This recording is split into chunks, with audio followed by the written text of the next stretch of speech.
సరదా సాహసపు ఎత్తులను ఎక్కడానికి ఎన్ని ఎత్తులు వేయాలో పూర్తి వివరాలకు చదవండి రేపటి సాక్షి దినపత్రిక. విజయవాడ సింగ్ నగర్లో ఎవరిని కదిలించినా కన్నీరే, ఎవరిని పలకరించినా కన్నీటి రోధనే.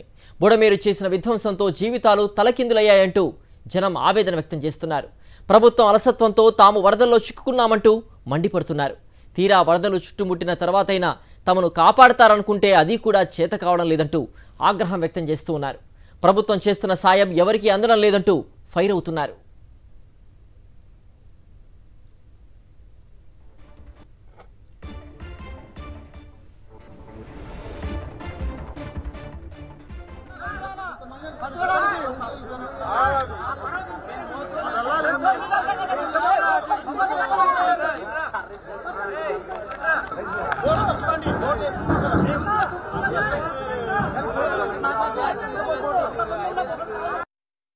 ఏడెనిమిది అడుగుల లోతులో ప్రజలు వరద నీటిలో చిక్కుపోయారు. తినడానికి ఆహారం లేక, తాగడానికి మంచినీరు లేక, పిల్లలకు పాలు లేక ఎంతో మంది ప్రజలు ఆర్తనాదాలు చేస్తున్నారు. తమను రక్షించాలంటూ హాహాకారాలు చేస్తున్నారు. ఆదుకునే చేతుల కోసం ఎదురు చూస్తున్నారు. అయితే ప్రభుత్వం తెచ్చిన బోట్లు అన్నీ కాలనీలకు వెళ్లడం లేదని బాధితులు మండిపడుతున్నారు. అరకొరగా తెచ్చిన బోట్లు ఏ మూలకు సరిపోవడం లేదని విమర్శిస్తున్నారు. తెచ్చిన బోట్లకు సగానికి పైగా రిపేర్ వచ్చి పక్కకు పెట్టారని, వాటిని బిల్డప్ కోసం తెచ్చారా అంటూ నినదిస్తున్నారు.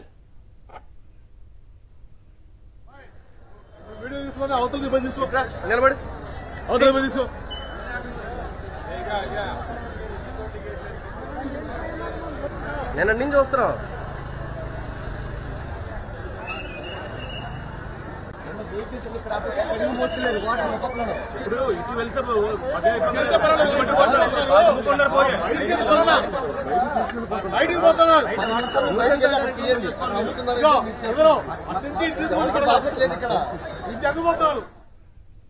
వరదల్లో చిక్కుకున్న వారిని పలకరించేందుకు వస్తున్న ప్రభుత్వ నేతల తీరుపైన జనం మండిపడుతున్నారు. ఫోటోలు, వీడియోలు దిగేందుకు వస్తున్నారా అంటూ ప్రశ్నిస్తున్నారు. తమకు సాయం చేయాల్సింది పోయి పడవల్లో వచ్చి పలకరించెళ్తున్నారంటూ ప్రభుత్వ తీరుపై సెటైర్లు వేస్తున్నారు.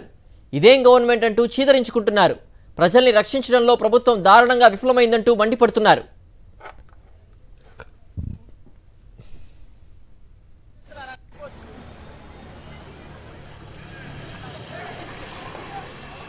సహాయక చర్యల్లో సర్కారు వైఫల్యంతో పలుచోట్ల మహిళలు, పిల్లల్ని, వారి బంధువులు, వాలంటీర్లు పీకల్లోతు నీళ్లలో భుజాలపైకెత్తుకొని కాపాడి తెచ్చుకుంటున్న దృశ్యాలు విజయవాడలో కనిపిస్తున్నాయి. ముందస్తు సమాచారం ఇవ్వకపోవడంతో అనేక కాలనీల్లో ఇళ్లలో పిల్లలు, వృద్ధులు చిక్కుకొనిపోయారు. వారు ఎలా ఉన్నారో తెలియక చాలామంది అయినవారు, తల్లిదండ్రులు కన్నీరు పెడుతున్నారు.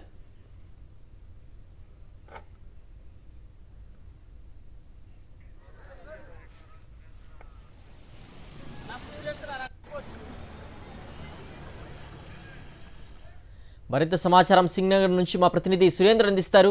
సురేంద్ర, 3 రోజులు అవుతున్నప్పటికీ కూడా ప్రభుత్వం నుంచి సరైన చర్యలు జరగడం లేదు.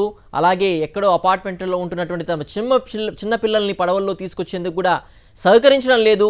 ప్రభుత్వం పూర్తిగా వైఫల్యం చెందిందంటూ కూడా పెద్ద ఎత్తున నిరసన తెలుపుతున్నట్టుగా తెలుస్తోంది. ప్రజలు పూర్తి అప్డేట్స్ ఏంటి? అక్కడ తాజా సిచ్యువేషన్ ఎలా ఉంది? సిద్ధు 3 రోజులుగా నీళ్లలోనే నానుతున్నారు ఇక్కడ సింగనగర్కి సంబంధించిన ప్రజలు. ఒక సింగనగరే కాదు, ఈ చుట్టుకుంట, పాయకాపురం, వాంబే కాలనీ, అయోధ్య నగర్, ఇలా అక్కడండిక దాదాపు 7-8 ప్రాంతాలు పూర్తిగా నీట మునిగాయని చెప్పొచ్చు. మొన్నటి నుంచి అంటే ఆదివారం ఉదయం నుంచి వరద చుట్టుముట్టడంతో వాళ్ళంతా కూడా ఇళ్లలోనే ఉన్న పరిస్థితి. 24 గంటలు గడిచిన ప్రభుత్వం నుంచి ఎటువంటి స్పందన రాకపోవడంతో వాళ్ళంతా కూడా రోడ్ల మీదకి వచ్చిన పరిస్థితి కనిపిస్తుంది. వాళ్ళకు వాళ్ళే ఈదుకుంటూ రోడ్ల మీదకి వచ్చారు. నేను ఉదయం చూసాను, సిచ్యువేషన్ చాలా దారుణంగా ఉంది. ఈ రోజు సిచ్యువేషన్ మరింత పెరిగిన పరిస్థితి అయితే ఎలా ఉంది సార్? లోపల పరిస్థితి ఎలా ఉంది? అధికారులు ఏమంటారు? దారుణంగా ఉంది. అధికారులు అంటే ఇక వస్తున్నారు, వెళ్తున్నారు, చూస్తున్నారు తప్ప దగ్గరికి వచ్చిన వాళ్ళు అయితే ఎవరు లేరు. ఇక అవసరం లేక ఏమి లేక పిల్ల బాబులతో వెళ్ళిపోతున్నాం బయటికి. ఏదైనా జగన్ గారు గవర్నమెంట్ ఉంటే బాగుండేది అనిపించింది. అసలు ఇల్లులు కూడా మాకు నడుం వరకు నీళ్ళు వచ్చేసాయండి. అసలు ఇళ్లలో లేని పరిస్థితి. పైన డాబాల మీదకి వెళ్ళి 3 రోజులుగా ఉంటే ఫుడ్ ప్యాకెట్లు అందిస్తున్నారు. ఫుడ్ అయితే వస్తుంది కానీ వాటర్ లేదు, మెయిన్ కరెంట్ లేదు. ఉండలేక ఇంకా బంధువుల ఇళ్ళకి వెళ్ళిపోతున్నాం. మీరు ఎక్కడి నుంచి వస్తారు? మేము రాజనగర్ రోడ్డు కాలనీ నుంచి వస్తున్నామండి. 4 రోజులు ఇప్పటికి నీళ్ళు వచ్చి శనివారం నుంచి నీళ్ళు వస్తూనే ఉన్నాయి. స్లాబ్ నంటేసి ఎటు వెళ్ళలేని పరిస్థితి ఉంది. చిన్న చిన్న పిల్లలతో ఉన్నాం. అలాగా రాజనగర్ నుంచి వచ్చినా కానీ కనీసం మంచినీళ్ళు కానీ ఏం కానీ ఎవరికి అందట్లేదు. ఇక్కడ వరకు తిరుగుతున్నారు బోట్లు వేసుకొని, రాజనగర్ మాత్రం రావట్లా. ఎందుకని అలాగా? చెప్పండి. బోట్లు వస్తున్నాయి అసలు మీ దగ్గరికి? ఏమి రావట్లేదండి. వస్తే ఎందుకు మాట్లాడతాం? రాజనగర్ నుంచి ఏమండి అంత తెప్పల్లో ఎందుకు వచ్చాం? రాజనగర్ నుంచి ఆడపిల్లలు మేము ముగ్గురు అలా మొండికి తిరిగి వచ్చాం. మా ఇంట్లో వాళ్ళకి ఏమి లేక వచ్చాం. అలాంటి పరిస్థితుల సిచ్యువేషన్లలో ఎలా ఉంటుంది? కనీసం బోట్లు పంపించాలి కదా. బోట్లు ఉన్న వాళ్ళు కూడా మమ్మల్ని తీసుకెళ్ళమంటే లేవు తీసుకెళ్ళమని చెప్తున్నారు. మా మగవాళ్ళు ఒక్కలొస్తే ఏం తెస్తారు? ఎలా ఉంది? డబ్బులు అడుగుతున్నారా బోట్లకి? ఎక్కడానికి డబ్బులు అంటండి. ఫ్యామిలీకి ఎక్కాలంటే 5,000 10,000 రూపాయలు అంట. 10,000 రూపాయలు మళ్ళీ అంత దారుణం. ఫుడ్ మొత్తం ఇక్కడ నేలపాటు చేశారు. ఫుడ్ ఇవ్వడానికి లేదు. ఏం చేయాలి? ఇంకా తప్పదని చెప్పేసి పిల్లల్ని తీసుకుని వెళ్ళాలని చెప్పేసి వెళ్తున్నాం. పైపుల రోడ్డు ఉంది, 3 కిలోమీటర్లు అక్కడ నుండి రావాలి. అంటే మీకు తెలియదు అని చెప్పేసి పైపుల రోడ్డు అని చెప్పి చెప్పాం. అంత దూరం నుండి నడుచుకుంటూ వచ్చాం. చెప్పులు కాలు కూడా లేవు. అంతే, ఇంకేం చేయాలి? బోర్డు అడిగితే బోర్డు లేదు. ఏం చేస్తా? బోర్డు లేదు అన్నారు. ఎక్కాలంటే మళ్ళీ డబ్బులు అడుగుతున్నారు. అంత దారుణంగా ఉంది. మళ్ళీ అధికారులు ఎవరు స్పందించలేదు. ఎవరు ఇస్తున్నారండి? ఎవరు ఇస్తున్నారు చెప్పండి? గెలిపించాం ఎలాగలాగా ఓటర్ ఇచ్చేసి.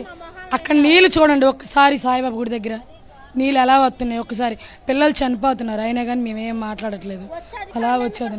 పబ్జీ గేమ్లు ఆడుకుంటే మమ్మల్ని ఎవరు కాపాడేది? పబ్జీ గేమ్లు ఆడుకోవడానికి వచ్చింది మమ్మల్ని కాపాడడానిక? ఫోన్లు పట్టుకొని గొడుగులు ఒకటి పట్టుకొని ఆడేసుకుంటుంటే మా జీవితాలతో ఆడుకుంటున్నట్టుంది వీళ్ళంతా. ఓట్లేసి గెలిపించిన వాళ్ళకేమో బాగానే ఉన్నారు. 4 రోజులు అవుతుంది. మీరు ఎక్కడి నుంచి తెస్తున్నారా వాటర్? బీపీ దాకా ఉంటాం. ఇప్పుడు ఊళ్ళోకి వెళ్ళిపోతున్నాం. మా బంధువుల ఇంటికి వెళ్ళిపోతున్నాం. 2 రోజుల నుండి మంచినీళ్ళు లేవు, అన్నం లేదు. పరిస్థితి పూర్తిగా మనం చూస్తే అందరూ కూడా ఎవరిని అడిగినా కానీ ఆహాకారాలే కనిపిస్తున్నాయి. కిలోమీటర్ల మేర ప్రభుత్వం ఎవరో కూడా స్పందించకపోవడంతో నడుచుకుని వస్తున్నామని చెప్తున్నారు. మనం చూస్తే అందరూ కూడా కర్రలు, ప్రతి ఒక్కరి చేతిలో కర్రలు కనిపిస్తా ఉన్నాయి. వాళ్ళే వాటర్. ఎక్కడి నుంచి వస్తున్నారు? సింగనారం వస్తున్నారా? బోట్లు ఏమైనా వచ్చాయా? మీరు నడుచుకుంటూ వచ్చారా? మేము నడుచుకుంటూ వచ్చి నేల నుంచి. ఎవరు రాలేదు. ఏమైనా అందుతున్నాయి అసలు? మోహాలు ఇక్కడ లాగా వచ్చినాయి. మంచి ఏమైనా ఇస్తున్నారా? మంచిలు ఏమి లేవు. ఎవరు రావట్లే. మా లోన సెంటర్ 2 రోజుల నుంచి ఎవరు కూడా తీసుకెళ్ళిపోవడం అన్నట్టు వచ్చి మేము ముసలు నడవలేకపోతున్నాం. వాటర్ అందియాల్సిన వాళ్ళు ముందు లోపల ఉన్న వాళ్ళు జారేసిన తర్వాత ఇక్కడ ఉన్న వాళ్ళు ఇవ్వాలి. ఇక్కడ అక్కడ కనపడుతుంది మీకు లారీ. జనాలు లేకపోతే ఎవరు కాడు 2 బ్యాగులు తీసుకెళ్తే లోపల ఉన్న వాళ్ళు పరిస్థితి ఏంటి? అది చెప్పండి. పంపిస్తున్నారు, వాళ్ళు తప్పేం కాదు. ఇక్కడున్న ప్రజలు కూడా ఆలోచించాలిగా. మనం చూస్తే ఎదర ఒక లారీ కనిపిస్తుంది. వీళ్ళంతా కూడా ఇతర ప్రాంతాల నుంచి, అంటే లోపల నుంచి సింగనగర్ ప్రాంతం ఇంకా లోపల దాదాపు 3-4 కిలోమీటర్ల నుంచి వాళ్ళంతా కూడా వస్తున్నారు. సురక్షిత ప్రాంతాలకు వెళ్ళడం కోసం ఒక ప్రయత్నం అయితే చేస్తున్నారు. ఖచ్చితంగా వాళ్ళకి వాటర్ కావాలి, ఎందుకంటే మళ్ళీ వరద పెరిగే అవకాశం ఉందని అధికారుల హెచ్చరికల నేపథ్యంలో వాళ్ళంతా దూరాల నుంచి నడుచుకుని వస్తున్న పరిస్థితి. ఎక్కడి నుంచి వచ్చారు మీరు? తోటవారి సింగనగర్.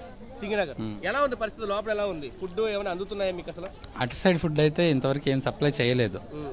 బట్ ఇక్కడ రోడ్డు మీద అయితే ఇస్తున్నారు. బోట్లు ఏమైనా వస్తున్నాయా అసలు? ఎవరు ఏం రావట్లేదు. 2 days అయింది, ఎవరు రాలేదు. ఫుడ్ ఇవ్వడానికి ఎవరు రాలేదు, రెస్క్యూ చేయడానికి కూడా ఎవరు రాలేదు. ఇందాక నేను విన్నా ఎవరో ప్రెగ్నెంట్ లేడీని కూడా బోట్లో ఎక్కించుకోలేదంట. పరిస్థితి పూర్తిగా చాలా దయనీయంగా ఉందని చెప్పి సార్. ఎక్కడ వరకు ఇక్కడ అంతా వేస్ట్ చేసి చండాలం చేసేస్తున్నారే తప్ప ఆ లోతట్టుగా ఉండే వాళ్ళు మేము 3 రోజులు బట్టి మేము పడ్డ యాతన, నరక యాతన అనుభవిస్తున్నారు లోపల. ఇక్కడ మొత్తం వేస్టేజ్ మొత్తం ఇక్కడ మాత్రం విపరీతంగా వేస్టేజ్ చేస్తున్నారు. కానీ సప్లై మాత్రం సరిలేదు. లోపల మాత్రం చాలా ఇబ్బంది పడుతున్నారు. ఆ శాంతినగరు, ప్రకాష్ నగరు, అటుపోతే పాయికాపురం ఆ ఏరియా లోతట్టులో ఉండేవాళ్ళు ఆ వాటర్లో నీళ్లు తెచ్చుకోలేక చాలా ఇబ్బందికర పరిస్థితిని ఎదురవుతూ ఉంది.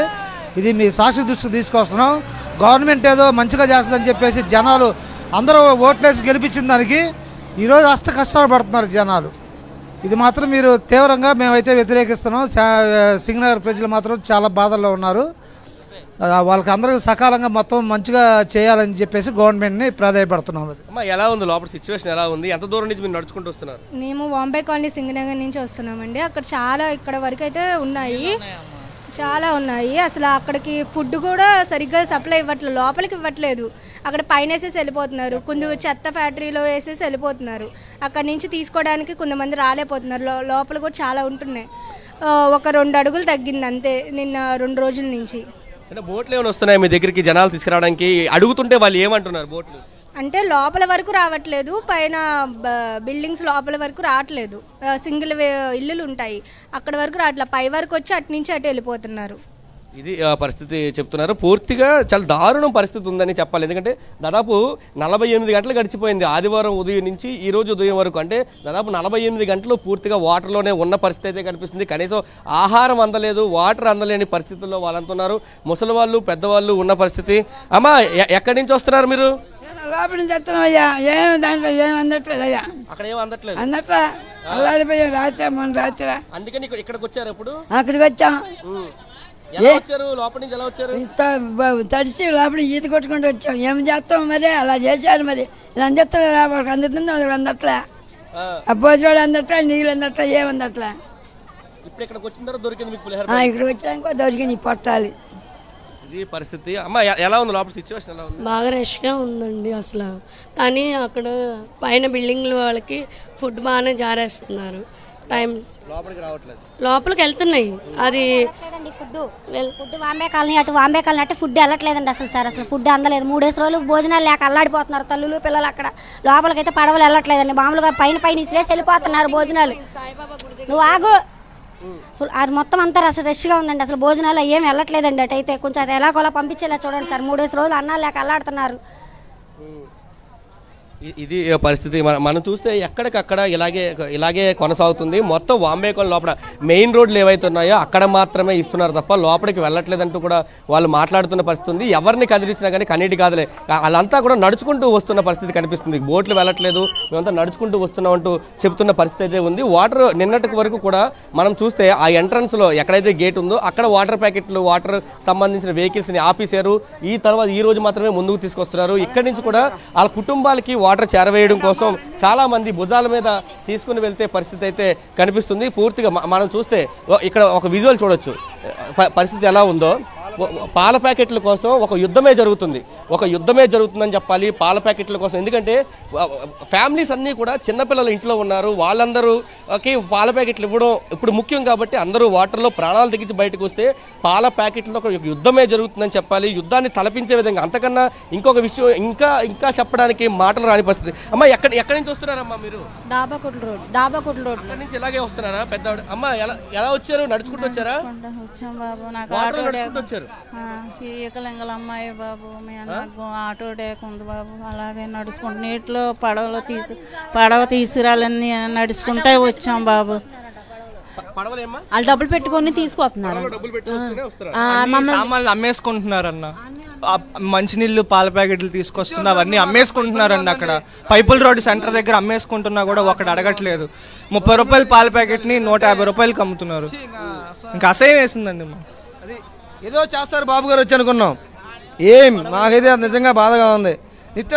ఇది పరిస్థితి. సింగనగర్ దగ్గర ఎవరిని కదిలించినా కానీ హృదయ విదారక గాథలే కనిపిస్తున్నాయి. పూర్తిగా 24 గంటలు కాదు 48 గంటలు దాటిపోయింది. ఇప్పుడు 60 గంటలకి చేరుతున్న అందరూ కూడా నీళ్ళల్లోనే ఉన్న పరిస్థితి. కనీసం ప్రభుత్వం నుంచి ఎలాంటి సహాయక చర్యలు అందలేదు. కేవలం మెయిన్ రోడ్లు ఎక్కడైతే ఉన్నాయో అక్కడ మాత్రమే బోట్లు తిరుగుతున్నాయి. అవి కూడా తూతూ మంత్రంగా ఒక ప్రచార ఆర్భాటాలుగా తిరుగుతున్నాయంటూ వీళ్ళు ఆరోపిస్తున్నారు. లోపలికి బోట్లు రావాలంటూ కూడా ప్రభుత్వాన్ని కోరుతున్న పరిస్థితి అయితే ప్రస్తుతం సింగనగర్ దగ్గర కనిపిస్తుంది.